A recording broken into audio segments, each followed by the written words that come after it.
Hey, welcome to the Science of Parenting podcast, where we connect you with research-based information that fits your family. We'll talk about the realities of being a parent and how research can help guide our parenting decisions.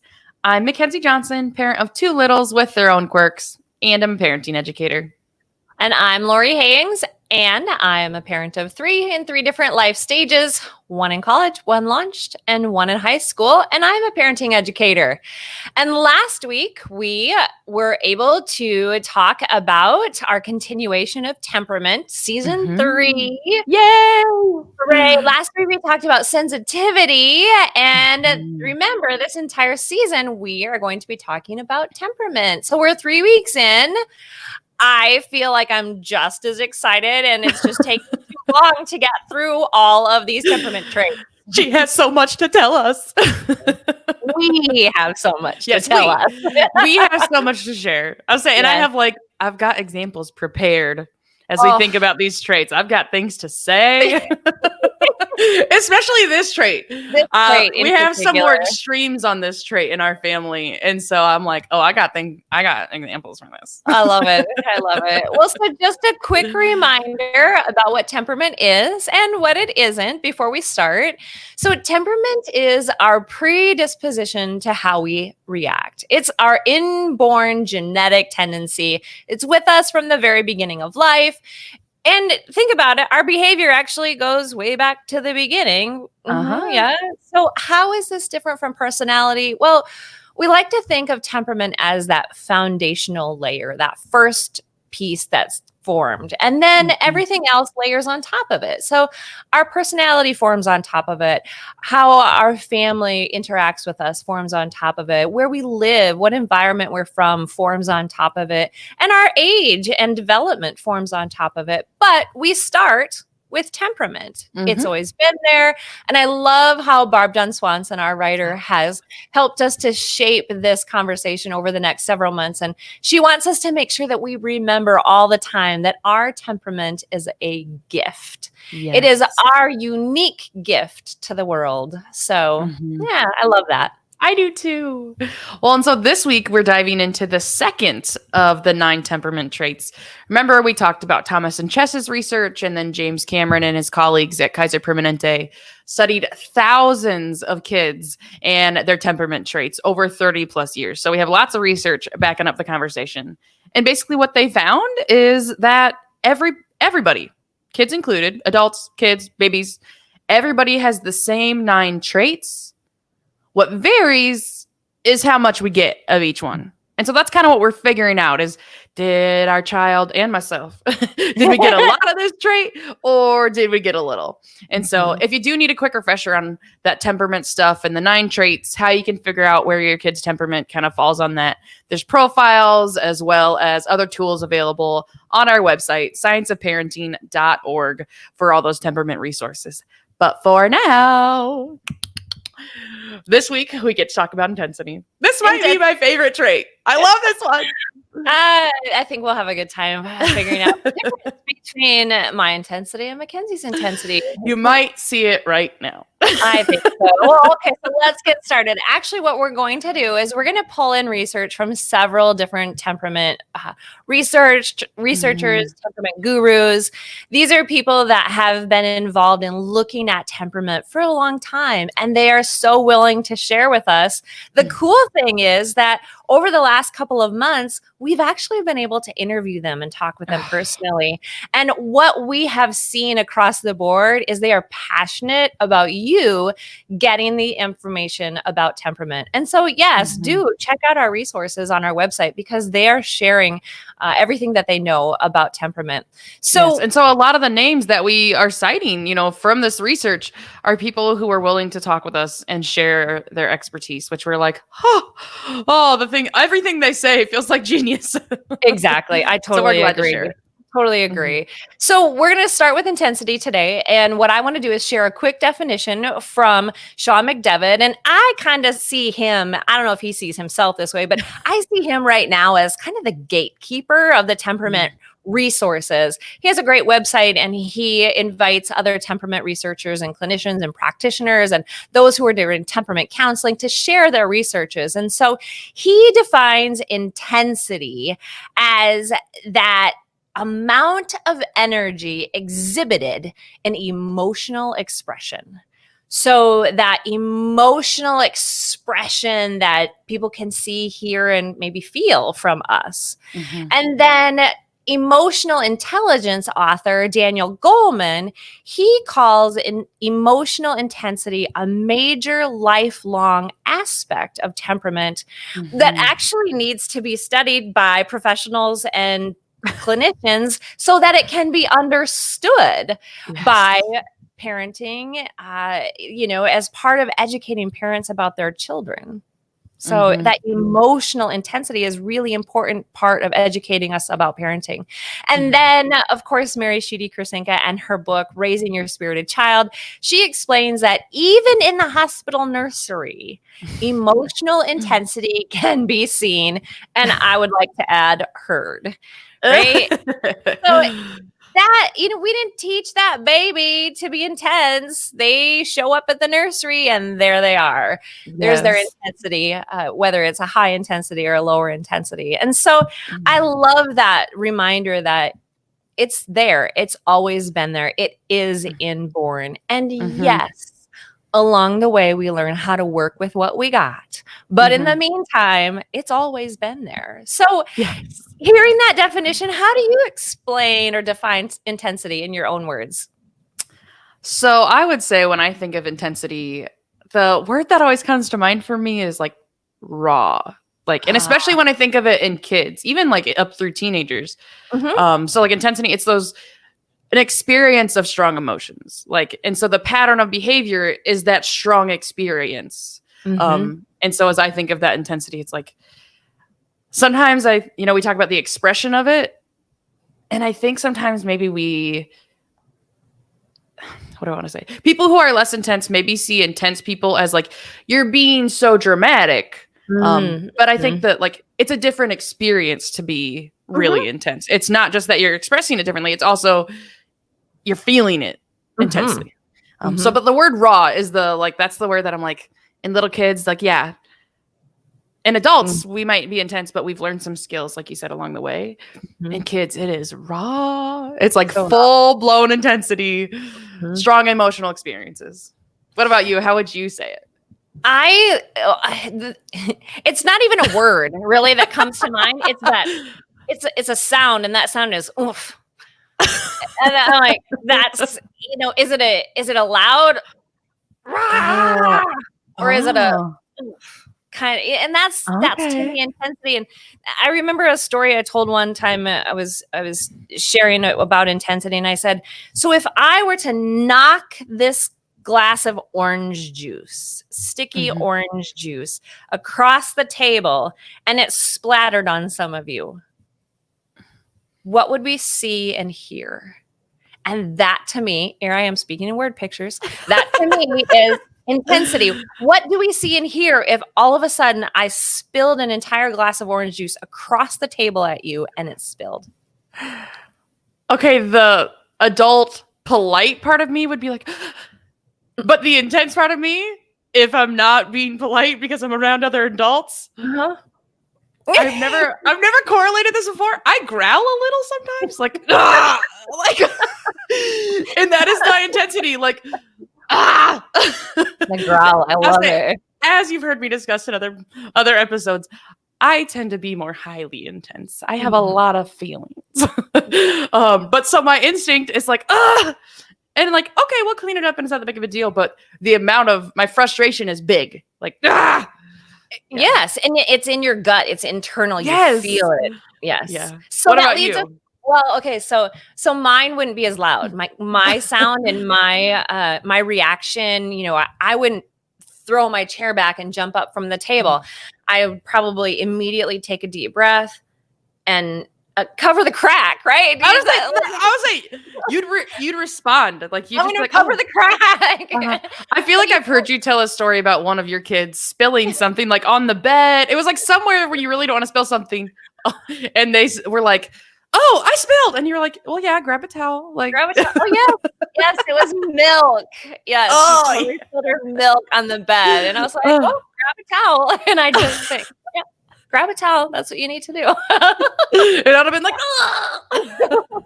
Yeah. So, okay, we got it, right? So we know the Yes. intensity definition. And so Mhm.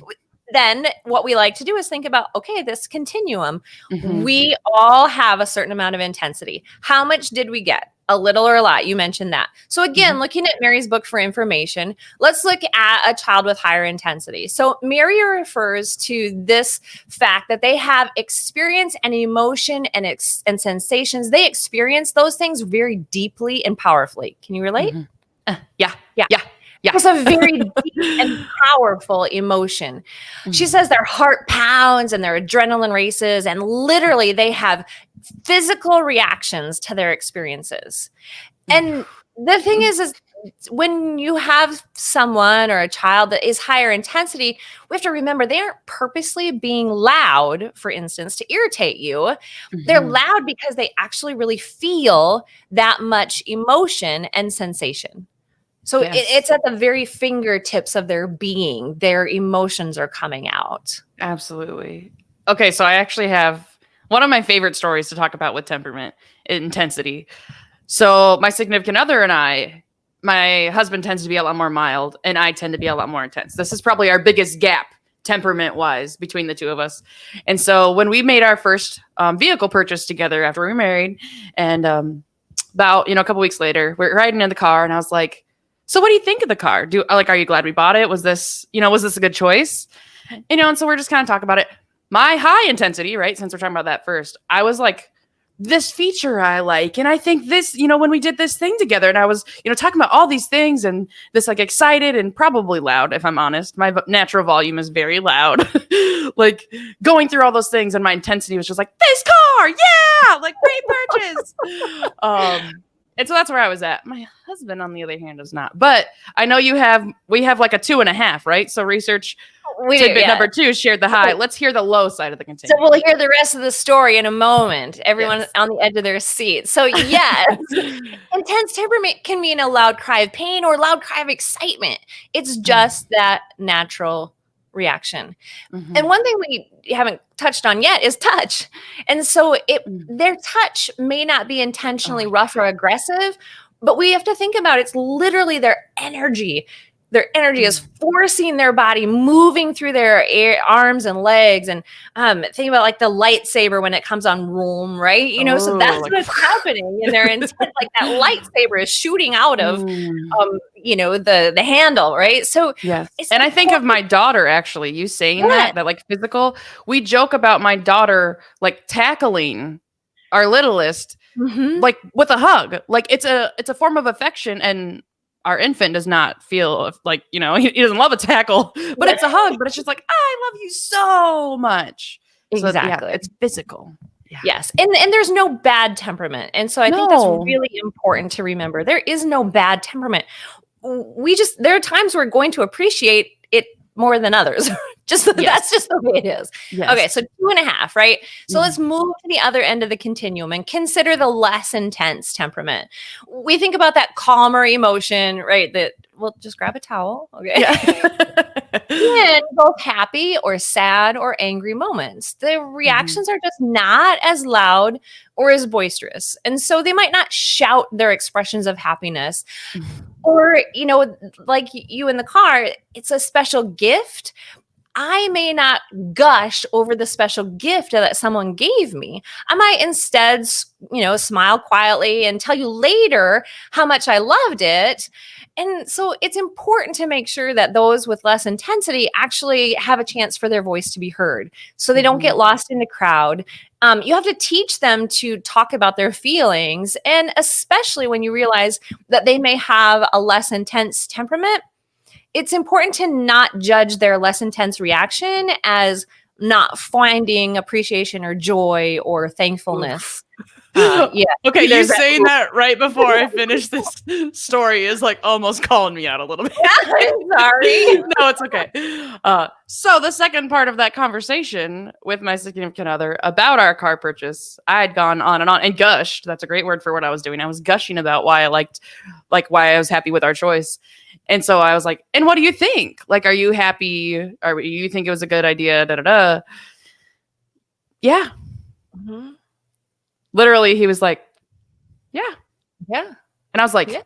yeah, you like it? Yeah, you're saying yes because I asked. Yeah, you think you have to say yeah? What does yeah mean? And I did. I was irritated because I was like, so you don't care or you don't like it. Like, because I was measuring him by my high intensity. Like, if you're not as excited as I am, you must not be excited at all, which isn't fair. And that's something we've kind of learned over kind of being together, and something we're learning about our kids. Our older child is more intense, and our younger child seems to be less intense. And so recognizing it's not being dramatic, or it's not that our littlest doesn't have any feelings. We have to maybe pay a little more special attention to him because his cues are more subtle. He's not maybe going to scream, versus our daughter is more likely to scream. So we usually know where she's at. Exactly. In the house, even, we know where she's at. Exactly. Exactly. And as you think about children and their different intensity levels, sometimes, sometimes it's important to remember that that intensity level is serving a purpose to communicate with you. Yes. And so what you said was really important in terms of we have to judge their intensity by their intensity, not by ours. What is it they're trying to communicate with us through their intensity? And so, yes, I have one child who I maybe have said that she's a drama queen at one point, or 3 points or 60 points in her life. Right? Right. So I'm judging her intensity by mine, which is less intense. And then I have another daughter who is less intense. And I have to remember that when she gets angry, she's using her voice, and I need to really not brush that off because it probably took a lot for her to get to that point. So very different experience. And I think you make a great point about, of course, our own temperament kind of might put a filter on when my daughter is more likely to, I don't want to say outburst, but like have big feelings. It might be a little easier for me to relate to, like, oh, I know this is tough. Instead of be like, why are you yelling? Like, no, I get the yelling because I get that feeling. Versus the flip side, my less intense child, I might miss some of those more mild kind of cues. And so our own temperament definitely puts a filter. So yeah, exactly. And I want to play kind of the game that we played last time. I like this little, as we dig into the traits, hearing some of the common experiences of kids at different ages. So whatever age of kids our listeners might have, let's look at some of the ways we might see intensity play out across different stages. Sure. So, of course, remembering that our temperament is genetic and all of those things. So, on both ends of the continuum. So, a mild, let's start with infants. We'll start little. As we think about a mild infant versus a more intense infant, you talked about even in the nursery. What do you mean by that? Like, what's the intensity there? So research actually shows that you can probably begin to really predict a pattern of intensity by, I think the temperament profiles that we've been looking at go down to, 6 to 8 weeks to a couple months. So it's there, right? And so that less intense infant, they're probably not going to, fuss as much. They're not going to be as loud. They're not going to cry as often. And so it's really important to remember to look for their cues because you might be missing some subtle cues that they're saying, I need my diaper changed. I need the air. I'm not comfortable in this place. I'm scared. And so they might just not be as loud. Versus those intense babies. Yeah. I think of my daughter's cry. It was like, oh, she can cry. Yes. She lets you know what she wants. And so you said it, you always know where she's at, what she's thinking. Right. And the same thing with that infant, you actually can read those infants sometimes a little quicker because they let you know. It's Mhm. time. It's time for whatever. Yes. Whatever it is, it's I'm gonna fine. tell you right now with my Yeah, big right feelings. I now. know.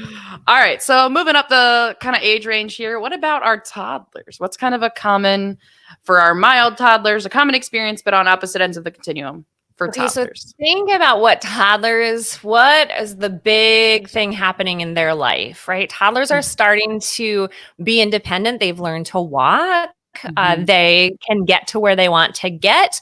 They are starting to maybe do things with their clothing, right? Take their shoes on and Mm. off. They might be able to get their shirt on over their head, and that idea of independence, yet still needing to rely on you. Okay, so that's what's happening in the Mm. toddler's life. So a less intense toddler, you might see them try to take their shoe off and find that they don't get frustrated very easily. They're not going to scream and yell if they can't get their shoe off. They're not going to throw it across the room when they can't make it happen.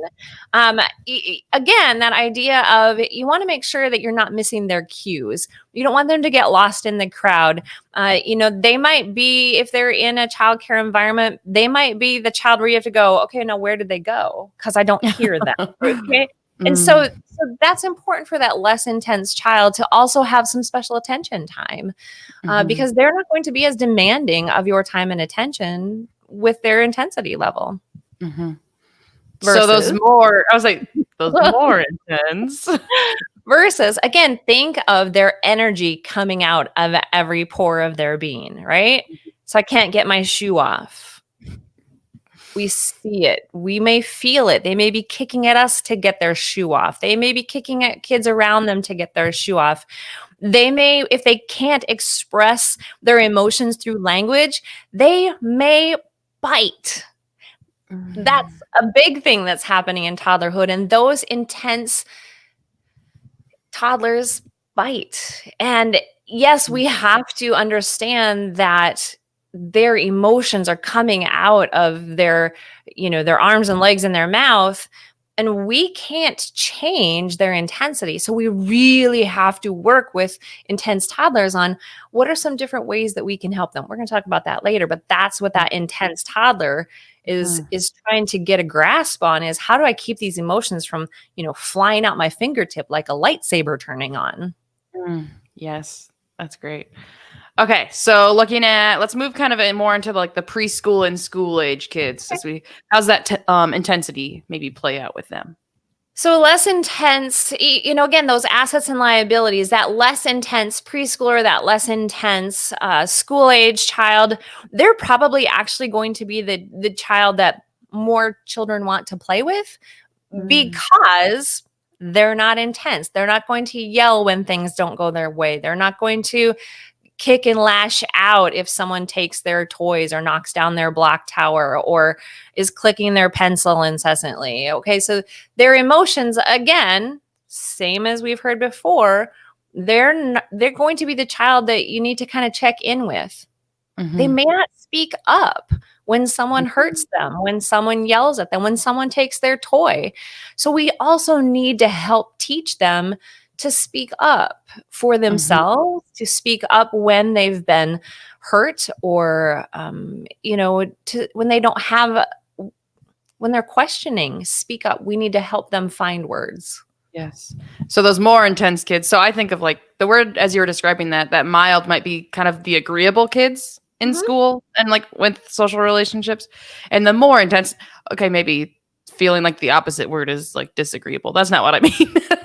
But the more intense, like I've got big feelings and I've got things to say, right? Exactly. I have big feelings, and I wear them all over me. Mhm.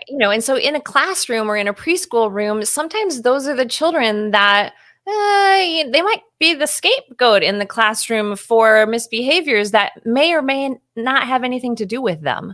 I Mhm. literally remember doing a classroom observation at one time in a 4-year-old room, and I was observing this child with a high intensity level, and I was observing the child from across the room, and next to me, the block tower fell down, and the two preschoolers in the block area, when the teacher from across the room said, "What happened?" They said, "So and so did it." And I was thinking, "What? He's He's over over in the there. other corner." But because of his intensity level and because the children in the classroom knew that he had difficulty reining in his intensity, it was one of those things where everyone in the classroom just assumed it was him. Mm. Oh, that was so hard that Oh, day yeah. to realize that his temperament was not valued at all by anyone in the classroom, including the other children. Mhm. That's hard. That's hard. So as we think about how, kind of similarly, but as we think about kind of that preteen and teen, some of the like developmental tasks they're experiencing, Mhm. I think a lot of the relationships and that like goal of independence, right? Or that term autonomy of like, Absolutely. I am almost an adult. As we think about interacting with our kids who are teens, where does Mhm. intensity play there? It's important, and I think about my daughter who is not very intense, where I think there were probably times where she really wanted to talk about things, but her intensity level, when she talked about it with me, I may not have thought it was that big of a deal because Mm, she didn't have a lot of emotion in the conversation, but really it was a big deal to her, and I maybe didn't spend enough time helping her work through it, or diving in deeper into those feelings, because she didn't have as big of emotions as her sister. yeah. And when you think about that independence and that autonomy, sometimes that less intense temperament, may not be letting you know how big of an important decision or worry something is, or experience something was. And so as a parent, you have, as uncomfortable as it might be, you might have to go back and go, okay, Yeah. wait, let's talk about this again. I feel like maybe we didn't get the chance to really talk Mm. about all the important pieces of this. Absolutely. So versus I think of like myself as the more intense. I hope I was still agreeable, but as a more intense teen when I was like, Mhm. yeah, those big feelings and expressing them. And so me looking for decisions on my own and like, Mhm. I can do that myself. Like, yeah. Exactly. And especially when we look at intensity level from that perspective of what is it that developmental age is looking to be independent and autonomous, add that emotion on top of it, like everything is about independence. You won't let me, wear my hair straight, wear my hair pink. You won't let me get the coolest shoes. Mm, I'm slamming doors. And it's important to not let your focus as a parent move to the intensity of the mm, child's emotions. It's important to stick to what is it that we are working on at hand. We are working on independence and autonomy. I'm going to value your strong emotions about this, but this is what we're working on. We're working on how late you can be out. mm, You know, yeah, it would be, back to that Trello story of I'm going to mm. stay zeroed in on what's the goal. The goal here is we're going to talk about the keys to the car, the keys to the car, the Yeah. keys to the car. Slam the door, slam the door. Nope, I'm not going to focus on slam the door, the Yeah. keys to the We'll talk car. about that other like your intensity is not gonna derail. And even if Uh-huh. it's whether or not they're being intentional about using that Right. intensity, like, it just is intense. We're not talking about Exactly. me policing your intensity. This is the issue. Oh, yes. I Mhm. love that. I Yeah. love that. It's Okay. hard. Yeah, yeah. And so I see that play out across, the different ages. And so, but of course, we talk about this continuum. And then the next thing we like to move into kind of in our research and reality section here is looking at that goodness of fit. So that's that Mm. term about how we learn to respond to our kids' natural temperament. Lori kind of led us right into it with explaining some of these strategies of these different, developmental tasks. And so researchers, Thomas and Chess, remember they give us that term goodness of fit about helping to understand and work with a child's natural tendencies without blaming the child or ourselves, Mm. Mhm. or Shame and um, blame. Ugh. yes, yes. And so understanding this goodness of fit can really help bring out the best in both of us. And it, like Lori has said, it even can make our job easier. So it's about getting, again, really understanding it and help us anticipate and prevent and work with that. So looking at our kids' intensity, looking at ours, as you think about it, are you surprised where our kids fall? Like, so Lori assigned me to do the profiles on myself. My significant other Mhm. also did one. And then I did them on my children to see what I maybe perceived they were at versus where they actually are at with intensity. Mhm. And so, funny enough, I feel like this is also true of intensity. We talked about sensitivity as sometimes like a hidden trait. Mm. Intensity is not hidden. Like No. intensity hangs out in the foreground. And Mhm. so this was one that I was a little I pegged them about right.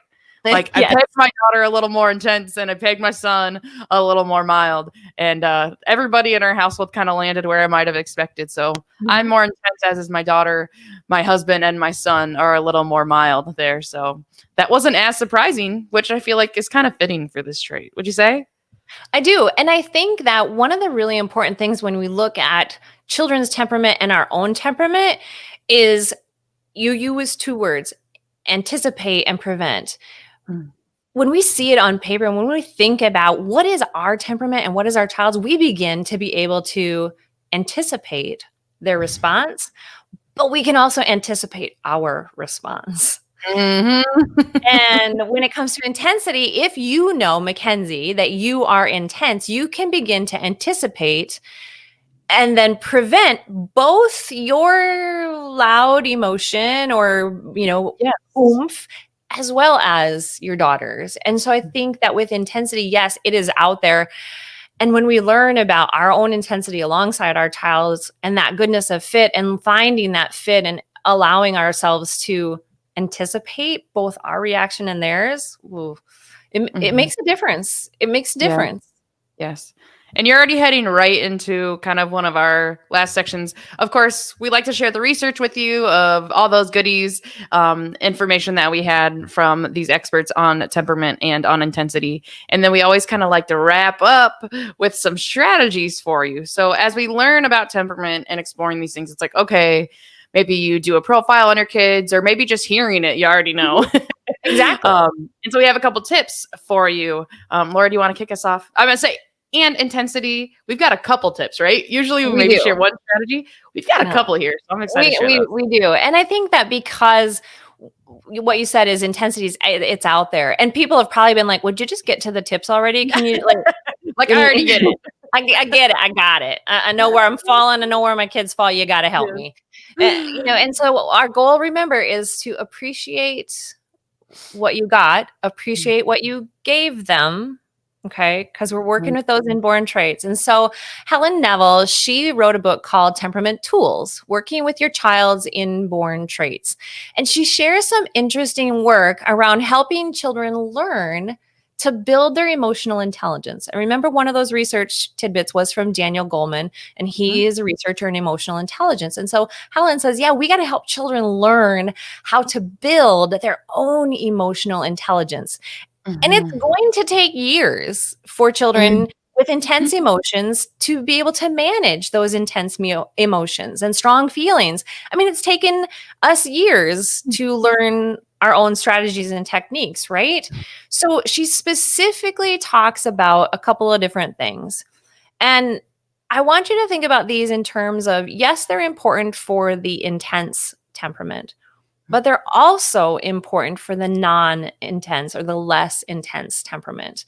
Mhm. And I bring this up because I think as myself with a less intense temperament, I had to learn these things as well. I've had to continue to work on them.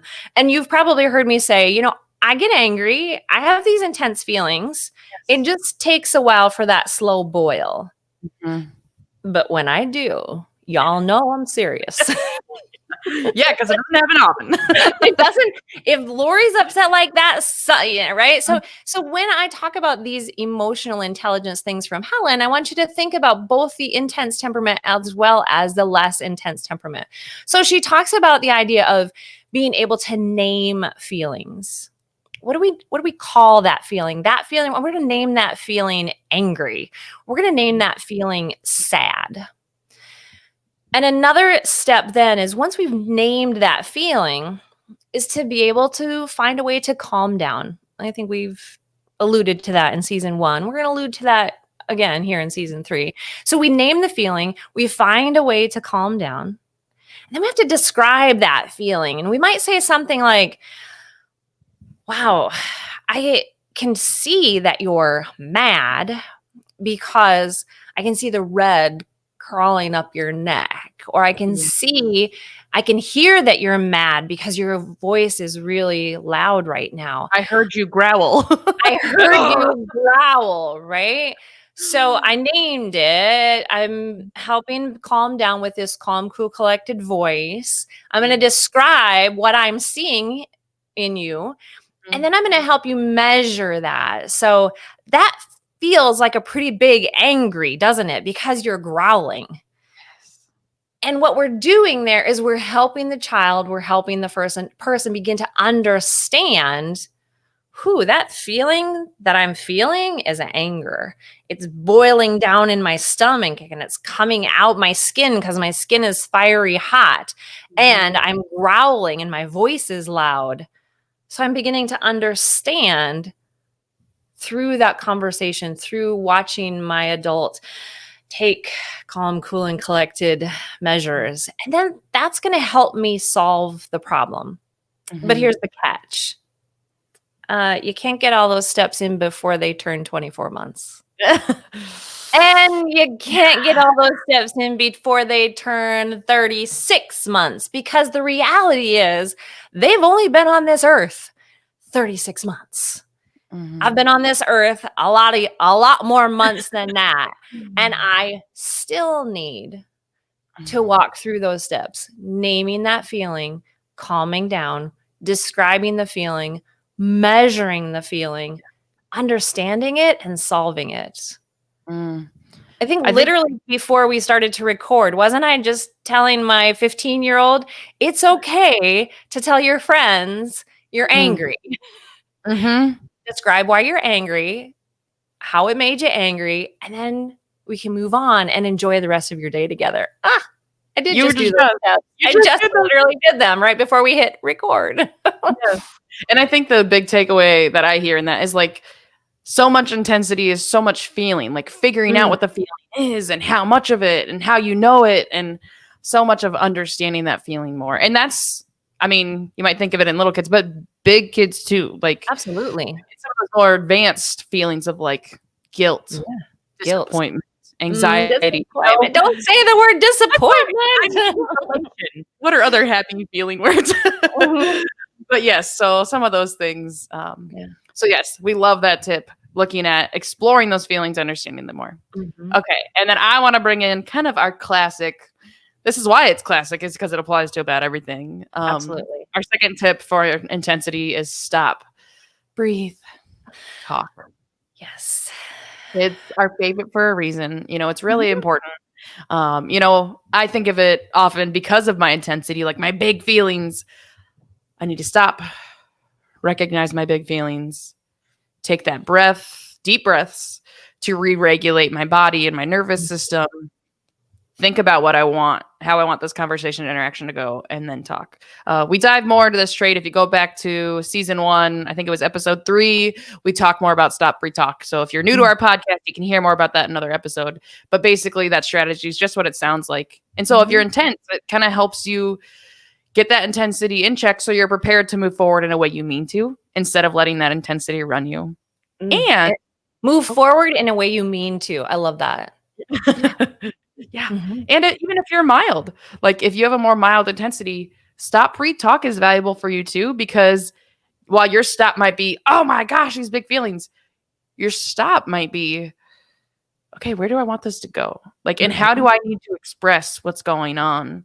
You know, if you're more mild, you might kind of always seem even keeled. And if you're really mad and you do need to express to your child, like, what you're doing is making me very angry, or I'm disappointed about that choice, and so sharing those feeling words for you, stop, breathe, talk can help you do that. And of course, we know that we're always modeling for our kids across all the ages, birth to adulthood. And so how we navigate our own intensity, whether our child is similar or different intensity than ours, they'll see that. We're their first teachers here. That's really, I love what you said about modeling and saying it as a less intense temperament, because I know that as we've all been in the house together and you know, there have been times where I know I have heard myself say, okay, this is really making me angry right now. And I maybe said it exactly in that tone of voice. Yes.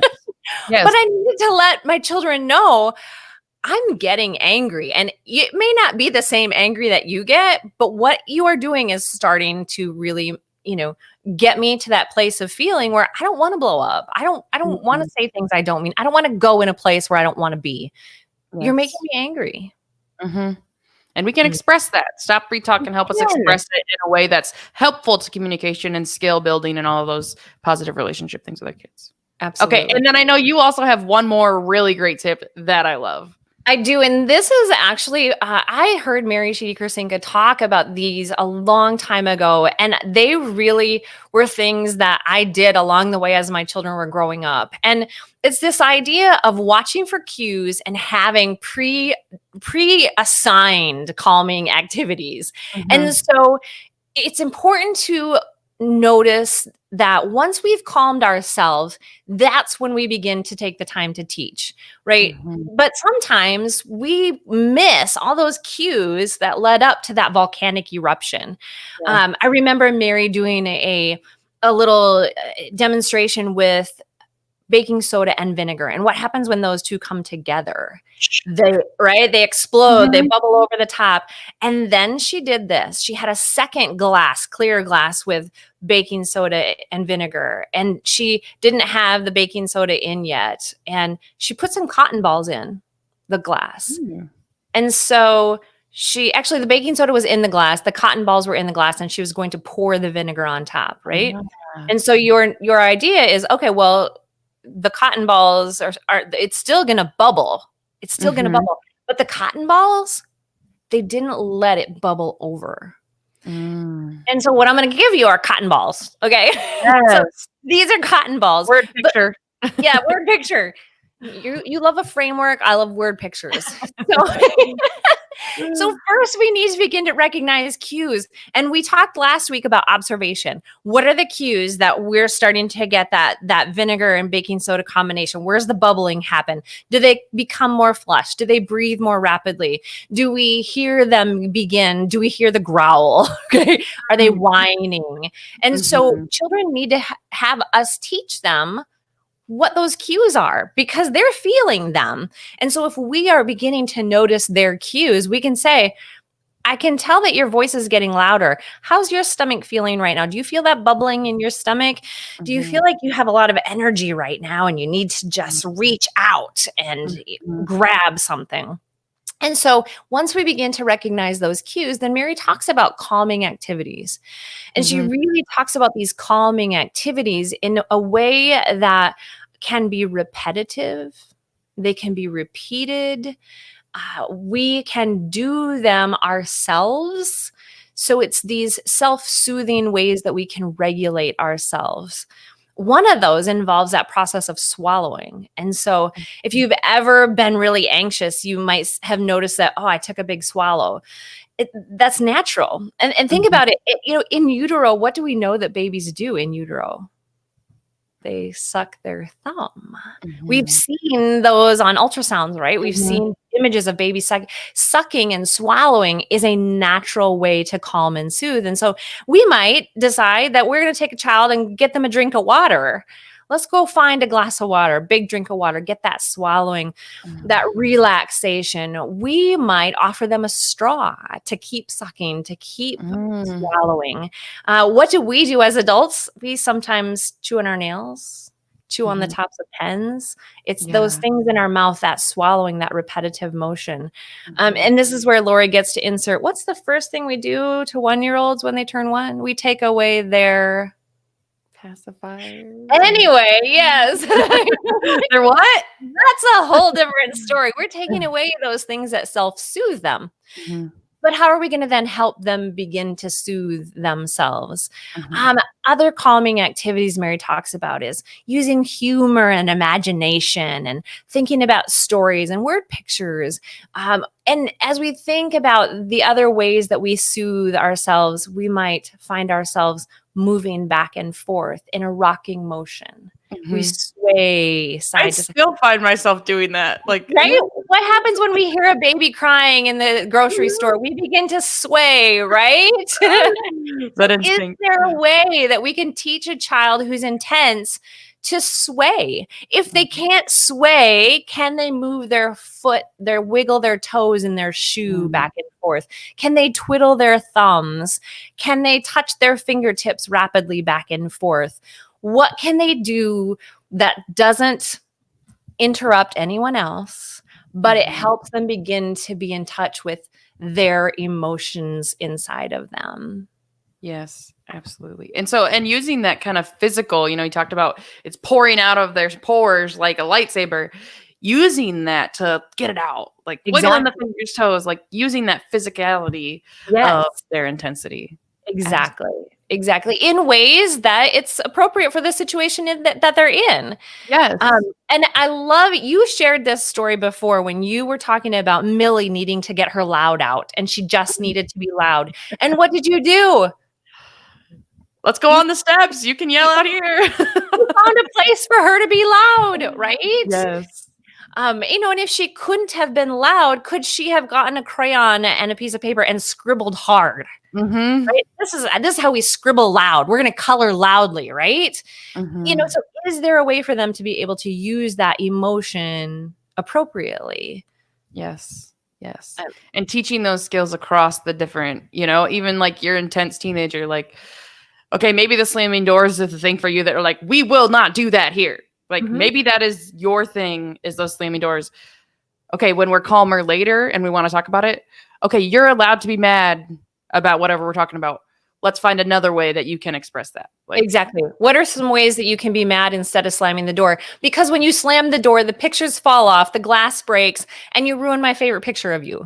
Yes. Right? Yes. So you may be mad. I'm not telling you may not be mad. But when we are less intense, let's make a list. What are some things that you can do that's appropriate to show you're mad?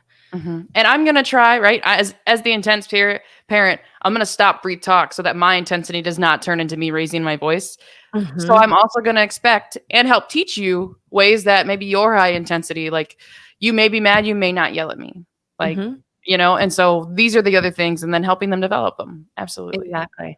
Because they're going to learn how to handle their mad from you. I mean, can I say that out loud? You can. They're actually going to learn how to handle their mad, their sad, they're glad, they're happy from us as parents. Oh, that is a big stinking job. They get it from us. So all kinds of goodness, all kinds of tips there for thinking about mild and more intense kids, parents, adults, the whole gamut. So absolutely. And really what happens is we end up having to fine tune strategies. So there's a whole slew of strategies out there. And when you have children on either extreme, you got to take those strategies and fine tune them for whatever extreme that is. One more reason we believe in pluralistic parenting. Whether you have an intense kid or a mild kid, you might use a similar strategy a different way. You might use a totally different strategy. All that is any of that can help you be successful. So do you think our producer Kenzie is on the sitting on her hands going, pick me, pick me, pick me, I want you to bring me in? Or maybe we talked long enough, she'll say, we don't have time, and we'll be like, oh, sorry, we got out of it. Sorry, no stop breathe moment today. To be completely honest, I had a question and you kind of answered it. So it might be more of a me talking and you guys are off the hook. How about that? Okay, perfect. Okay, so I will say that I am an intense person as well. So the number of times that my parents have told me, we hear you, you don't have to yell. And I'm like, I'm not yelling. I'm just excited. Yes. Very frequent, multiple times a day, usually. So that's a thing. I also have to say, so we talked about sensitivity last time. We were talking about intensity this time. So Mackenzie is, and correct me if I'm wrong, Mackenzie is not as sensitive, but highly intense. Yes. Lori is highly sensitive, but not as intense. Correct. I am both sensitive and intense. So when I feel things, I feel them hard. I get both sensitive and intense. So when I'm uncomfortable, you're going to hear about it. Yeah. It also gets me into a lot of trouble sometimes. There's no good and bad temperament, Mackenzie. No, in just saying it's a lot. It's a lot. There are assets and liabilities. So the thought process that I was having as you were talking, and I thought I was going to get by with this, and you kind of answered the question, was Lori was talking about calming activities. And for me, I need an outlet. Calming activities do not give me an outlet. It sounds a little crazy, but I have learned. So for me, when I was in college, long story short, I learned how to play the cymbals. That is an amazing way to like use all of the like in your body and like sorry if that clap was really loud. I tried to get it away from the mic, but I also do a lot of like singing loudly in the car. This morning I was warming up my voice for the podcast to loud music, right? So that's how I get it out. My nephew is very physically intense.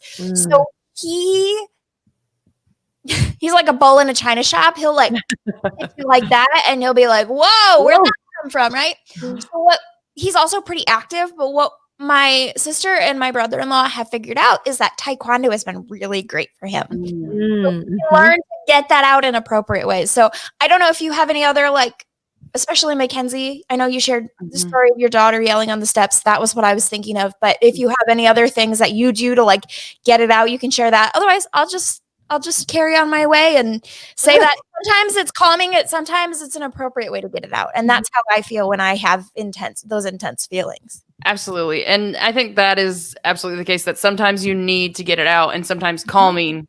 And I guess sometimes for me, I feel like calming can help me get it out. Like, okay, I need to go do something else. I need to go get a drink of water. I need to walk around the house one time. Like, and so even just those things, even some of them are getting the intensity out and some of them are just like letting it fizzle instead of boil over.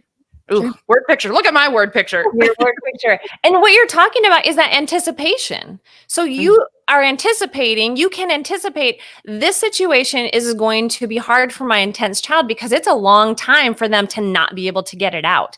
So what can I plan? I mean, gosh, goodness gracious, it might be a long time for you to not be able to get your, right? So you have to plan ahead and think, okay, I know that I'm going to have to, hold my emotions in for X amount of time. Then what can I do so that they don't come flying and rushing out at everyone? Okay, I think of being in like new social situations. Like if I go somewhere with my significant other that I don't know people, even though I'm very like high approach, which we'll talk about later. I like being new places. If I don't want to be too much. And it's exhausting to try to not be too much sometimes. Like, hello. That's awesome. I love it. I love it. When I'm like, hey, what's up? Yes. Oh, goodness. All right. So yes, we are running long, so we should probably wrap it up. But thanks for listening to me, more or less. I love intensity. I knew today was going to be long, and I just didn't. It was like, you know what? Do we make it 2 podcasts? No, we're going to hit it all in one. And you can all come back 2 or 3 times and think, okay, yeah, I missed that the first time. That's all right. We don't care. It's all good.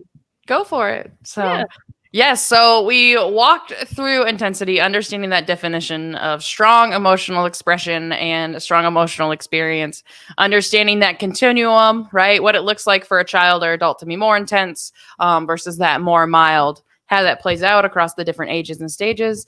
And of course, looking at strategies to help create a goodness of fit. We have those strategies to anticipate, like we talked about, provide empathy for our kids, and then teach them the skills so that their temperament's not changing. So how can they successfully navigate, whether it's high intensity, moderate intensity, or mild intensity? Yay. Yay. I love intensity.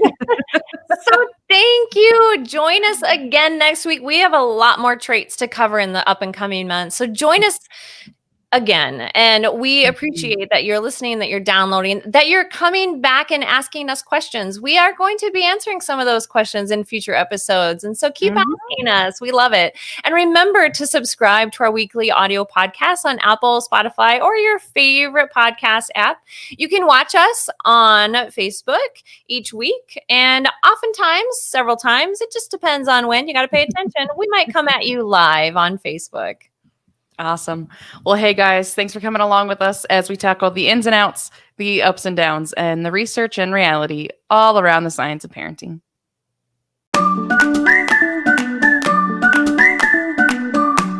The Science of Parenting is a research-based education program hosted by Lori Haynes and Mackenzie Johnson, produced by Mackenzie DeYoung with research and writing by Barbara Dunn Swanson. Send in questions and comments to parenting@iastate.edu and connect with us on Facebook and Twitter. This program is brought to you by Iowa State University Extension and Outreach. This institution is an equal opportunity provider. For the full non-discrimination statement or accommodation inquiries, go to www.extension.iastate.edu/diversity/ext.